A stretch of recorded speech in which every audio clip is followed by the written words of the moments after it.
Welcome back. I'm Dr. Shauna Shapiro, and I'm delighted to be here with you.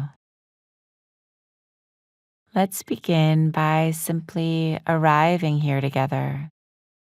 Just as we've done before, allow your eyes to close and just gathering your attention into the body, into this moment. Take a moment to wiggle your toes and feel your feet. See if you can begin to soften the body. Soften the jaw, soften the eyes and the forehead, letting the whole body rest as we gather our resources, bringing kindness and curiosity and your full attention. And then inviting in your intention. Why are you here? What's most important? It's so important that we begin each session by remembering, oh yeah, I want to cultivate self-compassion. This is important in my life. So setting your intention and then taking a few deeper breaths in and out just to arrive. Feeling gratitude for yourself, for getting here, for beginning. And then as you're ready, letting some light come back in through the eyes and stretch your arms above your head, and we'll begin. Hopefully, you've been continuing to practice self-compassion. But if you found it a bit challenging, I want you to know that you're not alone. Even though the research is clear, self-compassion is good for you. It reduces depression and anxiety and stress. It increases our happiness, our resilience, our performance. As I mentioned, when I suggest self-compassion as a practice, people often balk. They're afraid that it will make them weak or that it'll let them off the hook for their mistakes and they'll lose their motivation to change. These fears are understandable, but they're based in fiction, not fact. I want to talk to you about a few of the biggest roadblocks to self-compassion. The first is the belief that if we don't criticize ourselves for failing to live up to our expectations, we'll lose our motivation to change. Science shows the opposite. Self-compassion provides the optimal environment for motivation and learning. Research shows that people with higher self-compassion are better and more effective leaders and more productive in their companies. Another common fear is that self-compassion is selfish. Many people conflate self-compassion with selfishness. Yet once again, research shows the opposite is true. Professors at the University of Austin, Texas, recruited more than 100 couples who'd been in a romantic relationship for a year or longer. They found that self-compassionate individuals were described by their partners as being more caring, more accepting, more respectful than their self-critical counterparts. This is interesting. The more compassionate you are with yourself, the more compassionate you are with others. Our body understands this truth. Our heart, the single most important muscle in our body, pumps blood to itself first before sending it out to the rest of the body. Far from being selfish, the heart is wise and knows that it's necessary to take care of itself first.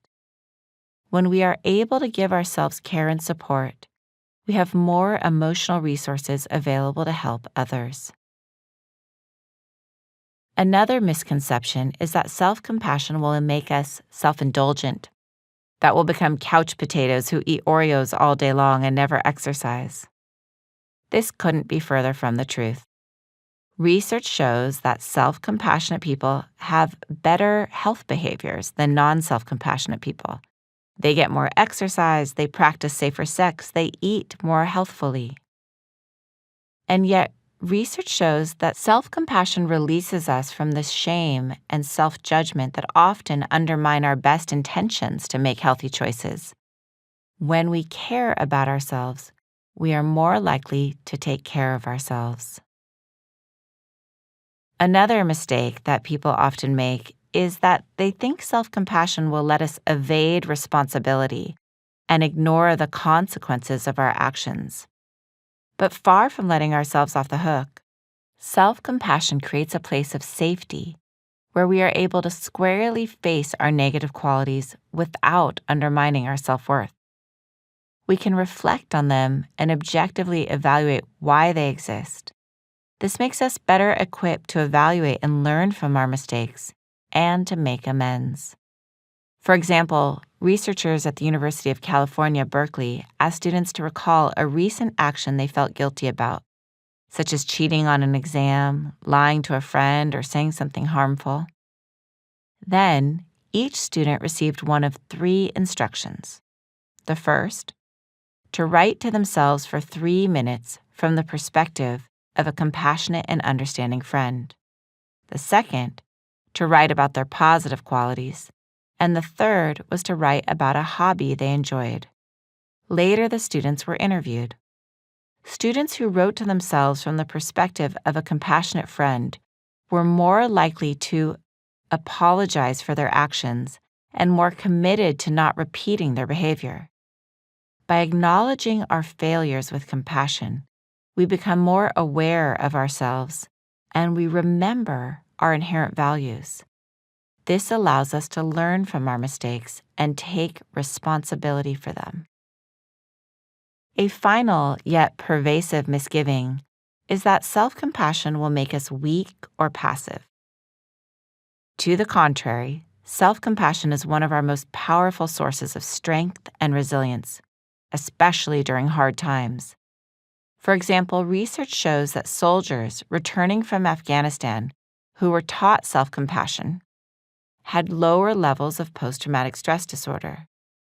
Self-compassion makes us more resilient during difficult times. So now that you've been reassured that self-compassion will not make you weak or self-indulgent or let you off the hook for mistakes you've made, I want to invite you to practice.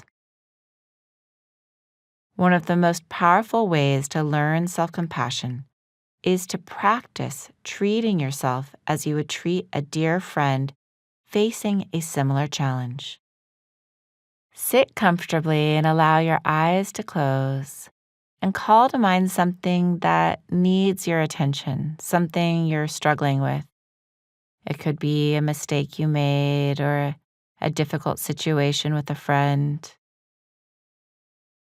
Feel your breath, feel your body, and allow yourself to actually feel the pain of it. Notice any judgments or thoughts or reactions. And now imagine if it was a dear friend coming to you with this same struggle. What would you say to them? How would you respond? Notice how your perspective begins to change. Imagine how you would treat this person who you care about, who you love. You might notice your entire body shifting, your heart softening, as you feel your natural compassion and care for a friend who is struggling. And as you're ready, see if you can offer this same care to yourself.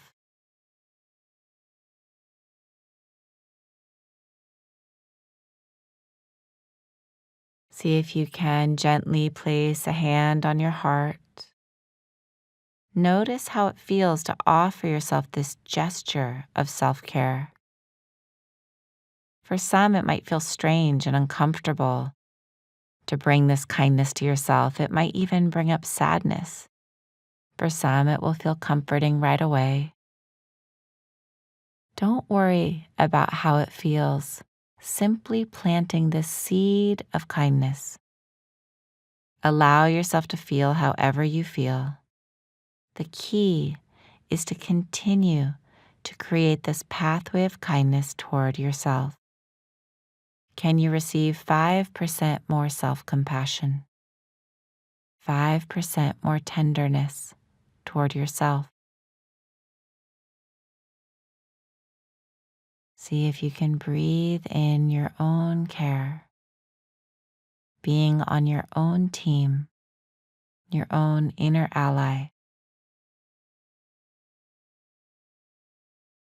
And know that this is a practice. It's not about perfect. The key is to plant these seeds and trust that they will grow.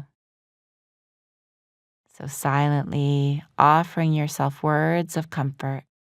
I'm here. I care. Again, just notice how this feels. And then bring your attention to the beating of your own heart.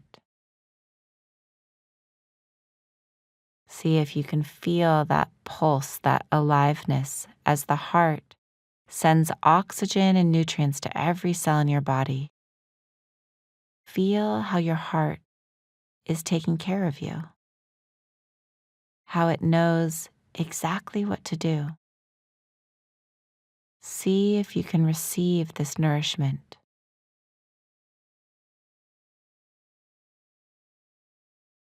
And when you're ready, you can place your hand back in your lap and just take a few deeper breaths in and out, allowing yourself to receive the benefits of this practice, letting them settle into the body.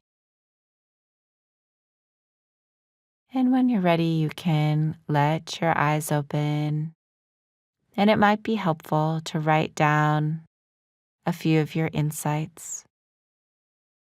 You may even want to write yourself a letter about your current struggle as if you were talking to a dear friend facing the same concerns. See if you can write from your heart.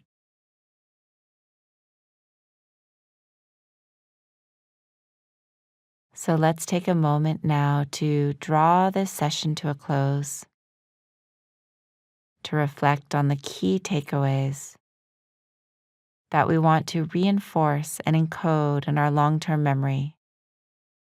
Some gold nuggets might include to be your own ally, or to treat yourself as you would treat a dear friend. So breathing in this key takeaway, and as you're ready, taking a moment to thank yourself for dedicating your time and attention to these practices.